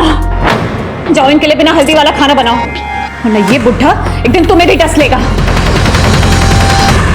सर, मैंने संतोष और पूनम दोनों के कॉल रिकॉर्ड चेक किए, लेकिन ऐसा कोई नंबर नहीं मिला जो मैं संतोष तक पहुंचने का कोई लीड दे। और मैंने संतोष का बैंक स्टेटमेंट भी चेक किया। संतोष के सालों चिराग पांडे के अकाउंट से 3 महीने पहले संतोष के अकाउंट में 50,000 रुपए ट्रांसफर हुए और पिछले 2 महीने से हर महीने 30,000 रुपए ट्रांसफर हो रहे हैं। इसका मतलब संतोष का साड़ू भी हमसे कुछ छिपा रहा है। उठाकर लेकर अब इस चिराग पांडे को। सर, दरअसल दरोगा जी, हम संतोष को ये धन निवेश के लिए देते थे। मतलब इन्वेस्टमेंट? कैसा इन्वेस्टमेंट? अब ये तो हमको नहीं पता।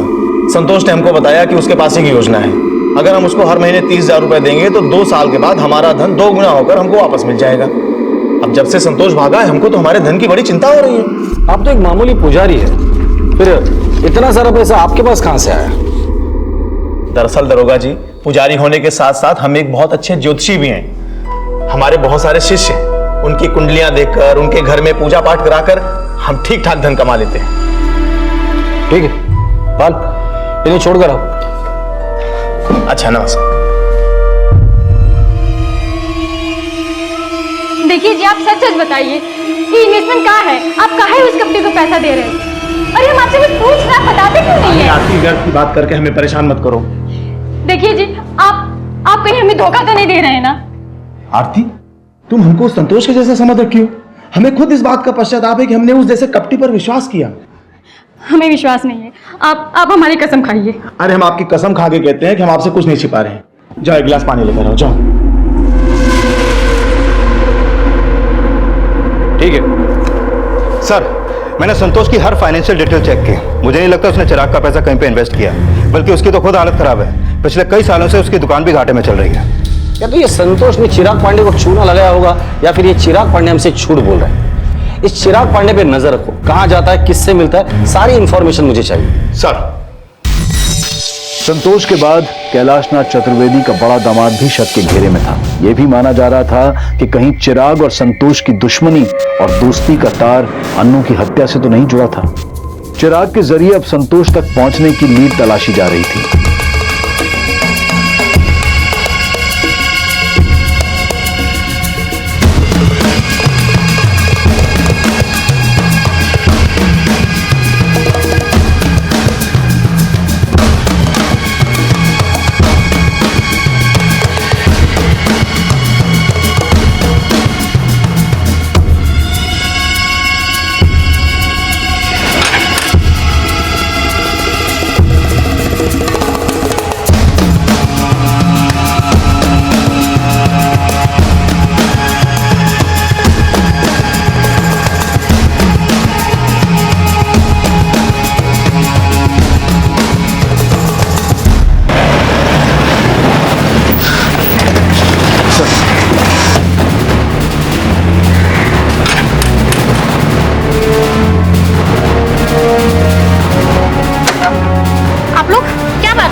इधर चेक करो। बाल इधर देखो।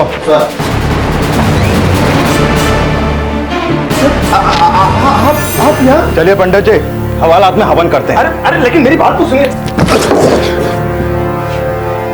पंडित जी, एक आसान सा सवाल पूछ रहा हूँ, आसान सा जवाब दे दीजिए। क्या आप अपनी सारी महिला शिष्याओं की कुंडलियां उनके बेडरूम में जाकर अपने कपड़े उतार कर बनाते हैं? दरोगा जी, आप हमारे चरित्र पर कुछ ज्यादा ही संदेह कर रहे हैं। हम सीमा जी से प्रेम करते हैं। क्या तुम्हारी ये रास लीला तुम्हारी धर्मपत्नी जानती थी?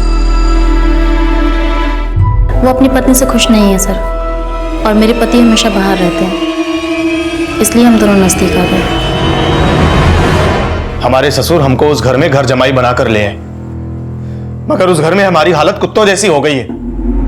हमारी पत्नी पिता की सेवा करना पति की सेवा से ज्यादा बड़ा धर्म समझती है, इसीलिए हम और सीमा जी थोड़ा। और तुम्हारा ये राज संतोष को पता चल गया था, सही कह रहा हूं ना मैं?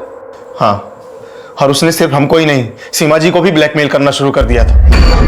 हमारा एक वीडियो बना लिया उसने।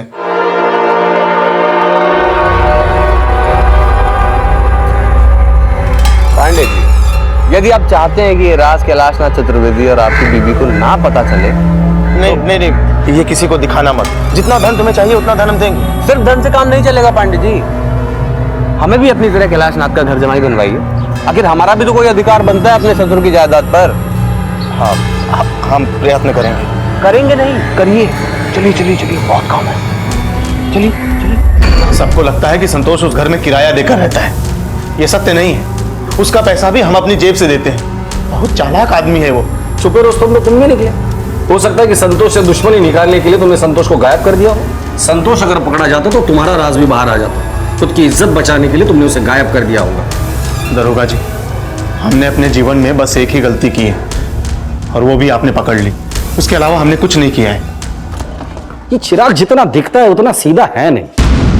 हो सकता है कि जिस तरह संतोष ने चिराग का राज पता कर लिया था, उसी तरह चिराग ने भी संतोष और अनु के अफेयर का राज पता कर लिया होगा, और संतोष से बदला लेने के लिए संतोष को अनु के मर्डर में फंसाने का प्लान किया होगा। और संतोष के गायब होने में भी चिराग का ही हाथ है। चिराग और सीमा दोनों के कॉल रिकॉर्ड्स निकालो। सर, हमारे संतोष जी को कोस रही थी, देखा पांडे जी क्या चीज है। कमीना तुम्हारा भी पति है, हमारे पति को ब्लैकमेल करके किराया दे रहा था। हाँ दे रहा था, तो क्या अब हमें निकाल दोगी यहाँ से? जब उसके साथ भागी थी तो क्या ये सोच के भागी थी कि उसे घर जमाई बना के रखोगी? घर जमाई तो शुरू से आपका पति था। तो हम क्या करते? हमने थोड़ी बाबूजी से कहा था कि हमारे पति को घर जमाई बना के रखे। हमें क्या पता था कि पूरी जिंदगी हमें जलील होना पड़ेगा, और ऐसा ही कसर हमारे पति ने पूरी कर दी।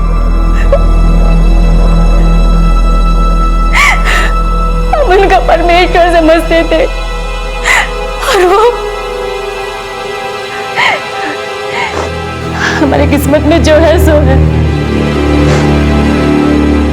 लेकिन तू ये बता, तुझे उसकी बीवी होने पे इतना गर्व क्यों है? हमारा गर्व, स्वाभिमान सब बिखर गया है दीदी। हम तो इसलिए खिसियाते रहते थे ताकि आप और भाऊजी हमें ना कोसे कि हम संतोष जी से प्यार करके गलती की है। हमें माफ कर दो दीदी, हमने आपका दिल बहुत दुखाया है दीदी, हमें माफ कर दो। नहीं, दोष तुम्हारा नहीं, हमारा है। चिराग से हम भी तो धोखा खा गए और पूनम के लिए अपने दिल में वो प्यार नहीं भर पाए, नहीं तो ये हमें छोड़कर भाग नहीं जाती। नहीं भाऊजी, गलती हमारी थी। नहीं बेटा, किस्मत हमारी फूटी है। एक कणों को तो हम खो चुके हैं, अब तुम दोनों को खोना नहीं चाहते। लेकिन इन धोखेबाजों के लिए बेटा, तुम दोनों अपना प्रेम खत्म मत करो, खत्म मत करो बेटा। नाना जी, हमें गले नहीं लगाओगे? अरे बेटा, तू हमारी आखिरी आशा है। मैंने चिराग और सीमा दोनों के कॉल रिकॉर्ड चेक किए, लेकिन कोई सस्पिशियस नंबर नहीं मिला। मैंने दोनों की अलीबाई भी चेक की। अनु के मर्डर के वक्त चिराग मंदिर में था और सीमा आउट ऑफ स्टेशन। सर, मुझे नहीं लगता कि अनु के मर्डर में संतोष के अलावा किसी और का भी हाथ है। संतोष ने अनु को मारा और अब फरार है। संतोष शुरू से ही अनु के मर्डर का प्राइम सस्पेक्ट था और पास्ट में संतोष द्वारा किए गए फरेब और ब्लैकमेलिंग के मामले ये साफ कर रहे थे कि संतोष एक पहुंचा हुआ खिलाड़ी था। लेकिन कहते हैं ना कि शेर के ऊपर एक सवा शेर भी होता है, लेकिन यहां कौन शेर था और कौन सवा शेर, ये साफ नहीं था। और संतोष की तलाश में पुलिस को उससे जुड़ी एक अहम जानकारी मिली।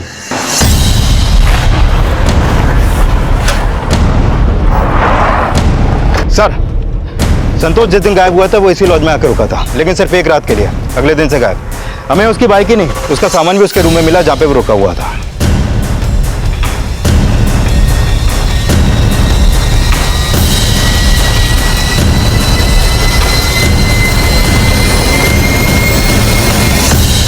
सर, जिस दिन वो यहाँ आया उसकी अगली सुबह तक कमरे से नहीं निकला, फिर अगली सुबह कमरे पे ताला लगा के निकला, फिर वापस नहीं आया। 4 दिन पहले चेक इन किया, 3 दिन वो लौटा नहीं। तुम्हें शक नहीं हुआ? सर, उसने कहा था कि वो बिजनेस के लिए आया है और 1 हफ्ते का एडवांस भी दे रखा था।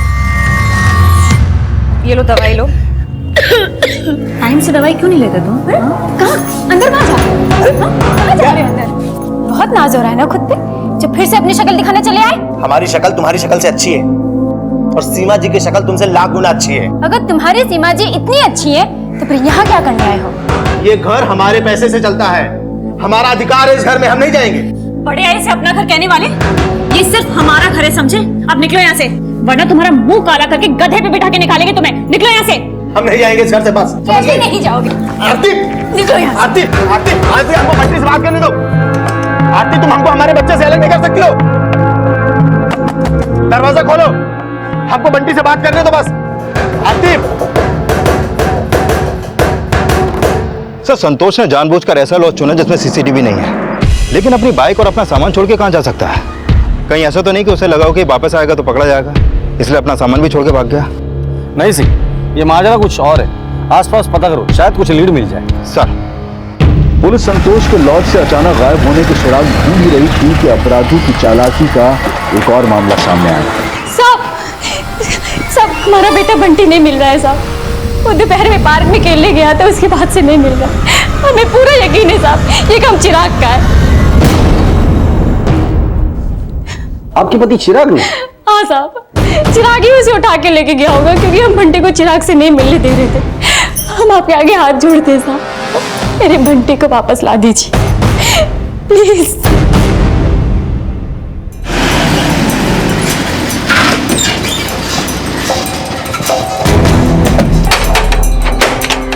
क्या हुआ दरोगा जी? दरोगा जी, घर का चप्पा चप्पा छान मारो, कुछ भी मत छोड़ना। अरे दरोगा जी, लेकिन आप ढूंढ क्या रहे हैं? आपके बीवी ने आप पर आरोप लगाया कि आपने अपने ही बच्चे का अपहरण किया है। हम भला अपने बच्चे का अपहरण क्यों करवाएंगे? सर, यहाँ बंटी का कोई क्लू नहीं मिला। दरोगा जी, हम तो कह रहे हैं कि यहाँ कुछ नहीं मिलेगा, हमारे बच्चे को ढूंढिए, यहाँ पे नहीं है वो। बंटी के अचानक लापता होने का शक आरती ने अपने पति चिराग पर जताया, लेकिन बंटी की तलाश में जो जानकारियां पुलिस को मिली वो किसी और को ही सस्पेक्ट बना रही थी। हाँ साहब, ये बच्चा तो अक्सर यहाँ खेलने आया करता है, आज भी तो आया था। कोई था इस बच्चे के साथ? एक औरत थी साहब। इनमें से कोई थी? ये थी साहब। हाँ साहब, हम बंटी से सोडे के ठेले के पास मिले थे। अंकल 4 रुपए कम है, कल दे दूं? सोडा भी कल पीना, चल। अरे भैया बच्चे को दे दीजिए सोडा। कितने पैसे हुए? हम देते हैं 10 रुपए। उसने सोडा पिया और वो पार्क खेलने चला गया और हम घर वापस आ गए। घर आने के 2-3 घंटे बाद जब बंटी वापस नहीं आया तो आती थी परेशान हो गए। फिर हमने उन्हें बताया कि हमने बंटी को पार्क के पास देखा था। और सर आप हम पर ही शक कर रहे हैं, भला हमें उसे किडनैप करके क्या मिलेगा? हेलो, कौन बोल रहा है? हेलो, बोल कौन रहा है? Hello, hello. क्या हुआ? किसका फोन था? किसका फोन था? क्या हुआ? क्या हुआ? बाबूजी। हाँ हाँ हाँ, कौन? बंटी कहाँ पर हुआ है बाबूजी? रोते ने 50 लाख मांगे, नहीं तो उसे मार देंगे।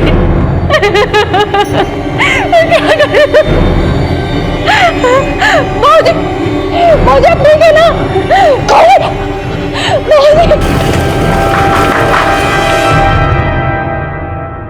बाबूजी, बाबूजी उठिए ना बाबूजी। दीदी, पूनम सच सच बता, तू सही में बदल गई है या कोई चाल चल रही है? उस दिन अचानक से तुमने हमारे साथ दोस्ती की और फिर बंटी के साथ तुम्हें आखिरी बार देखी गई।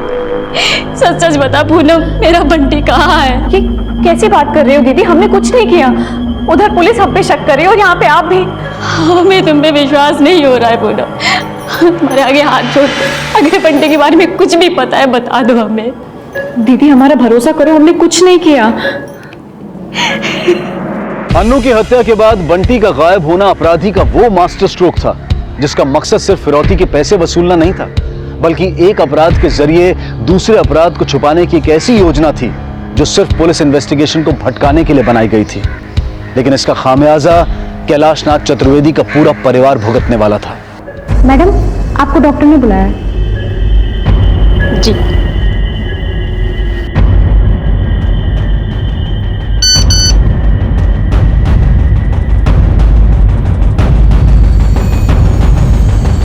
जगह और वक्त तुम्हें जल्द ही पता लग जाएगा।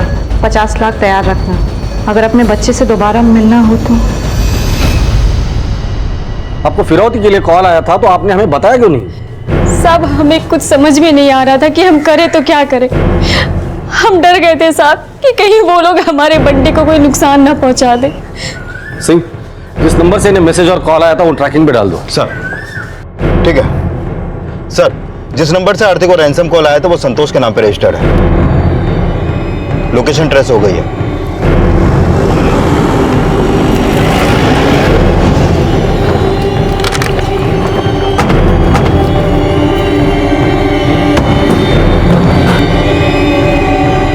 सिंह, संतोष जिस लॉज में रुका हुआ था वहां से थोड़ी ही दूर एक दुकान की सीसीटीवी में कैप्चर हुआ है।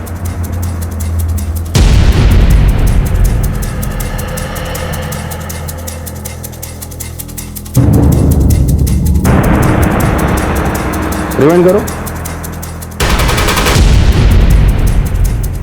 पता करो ये आदमी कौन है और संतोष इसके साथ बैठ के कहाँ जा रहे हैं?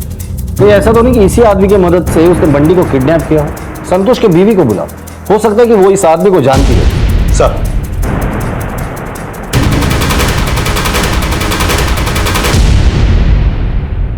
आरती, मेरी दवा का वक्त हो गया है। आरती, दरवाजा क्यों बंद है? दवा का वक्त हो गया है आरती। क्या बात है, क्यों चिल्ला रहे इतना? नहीं, वो हमारी दवा का वक्त हो गया इसलिए।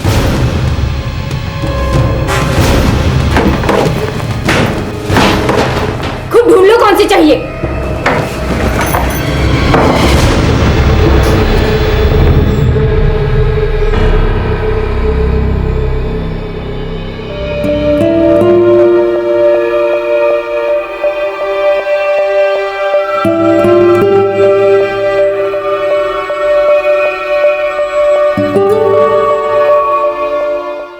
साहब आप हम पे बार बार शक कर रहे हैं। हम आपसे पहले भी कह चुके कि बंटी को किडनैप करके हमें मिलेगा क्या, और हमारे पति ने जो किया सो किया, लेकिन हमने कुछ नहीं किया और हमें यह भी नहीं पता कि ये आदमी कौन है।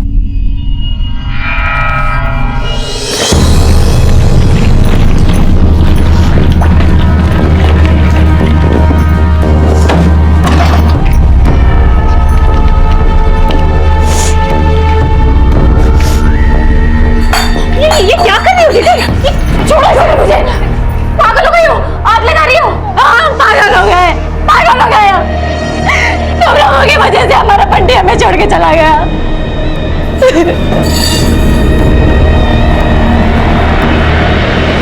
सर, जो आदमी संतोष के साथ देखा गया था उसकी पहचान हो गई है। ये एक हिस्ट्री शीटर है, इसका नाम राजकुमार है और काफी बार जेल भी जा चुका है। ठिकाने का पता चल गया है सर। सिंह, ये केस क्लोज करने का वक्त आ गया है, गाड़ी निकालो।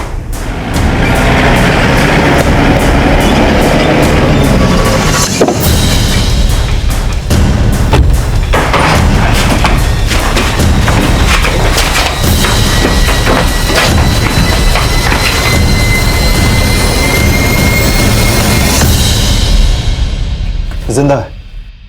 हम मानते हैं साहब, हमारा अन्नू से रिश्ता था। और ये भी बात सच है कि जिस दिन उसका खून हुआ उस सुबह हम उससे मिले भी थे, लेकिन हमने अन्नू को नहीं मारा साहब। अगर तुमने कुछ किया नहीं था तो पुलिस के पास क्यों नहीं आए? हम डर गए थे साहब, इसलिए बनारस के पास जनता लॉज में चले गए। हमें लगा कुछ दिन में मामला ठंडा हो जाएगा तो वापस चले जाएंगे।